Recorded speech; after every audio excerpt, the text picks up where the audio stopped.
국민건강보험공단이 한 요양병원의 암 환자들을 상대로 이 병원이 받아간 치료비를 갚으라고 해 논란이 일고 있습니다. 이 병원이 운영상의 문제로 수사 대상에 오른 게 문제의 발단이었는데 혐의가 확정되지 않은 상황에서 이 같은 조치를 내린 겁니다. 유지승 기자의 단독 보도입니다. 국민건강보험공단이 암 환자 A씨에게 보낸 독촉 고지서입니다. 900만 원의 납부원금과 불과 6개월 만에 수십만 원의 연체료가 붙어 있습니다. 이 청구금은 건보공단이 암 환자를 치료하는 의료기관에 지급하는 요양급여 비용입니다. A씨가 입원한 부산 소재의 좋은제암 한방병원에 입원 치료를 받았던 암 환자 수십 명에게 이 같은 고지서가 발송됐습니다. 사건의 발단은 이렇습니다.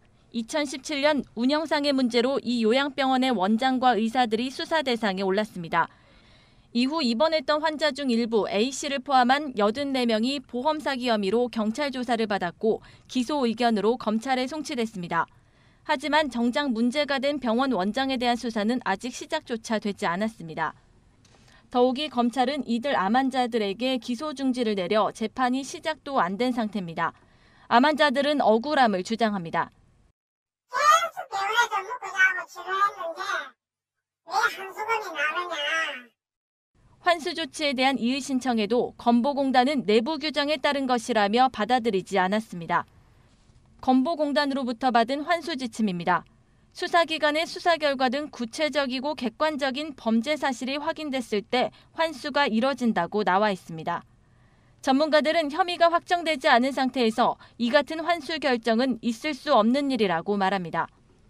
아직까지 무죄인지 유죄인지 이것에 대해서 전혀 밝혀지지 않았고 그렇다면 우리 대원칙인 무죄 추정의 원칙에 따라서 어떠한 유죄임을 전제로 한 그런 처분을 하여서는 안 되는데 지금 국민건강보험공단에서 환자들 상대로 부당히 징수 조치를 하는 것은 유죄임을 전제로 하는 것이기 때문에 상당히 부당하고 잘못된 것입니다. 병원으로부터 받아야 할 비용을 환자에게 청구한 것도 의문입니다.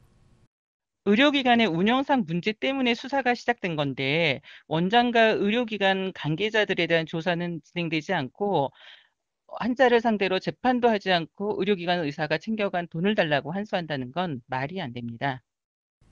건강보험공단은 암 환자들이 환수 명령에 따르지 않으면 압류 조치하겠다는 방침입니다. 무죄 판결을 받아오면 그때 돌려주겠다는 입장입니다. 국민의 건강한 삶을 책임지기 위해 존재하는 국민건강보험공단. 합당하지 않은 절차로 오히려 국민의 건강을 위협하고 있습니다. 머니투데이 방송 유지승입니다.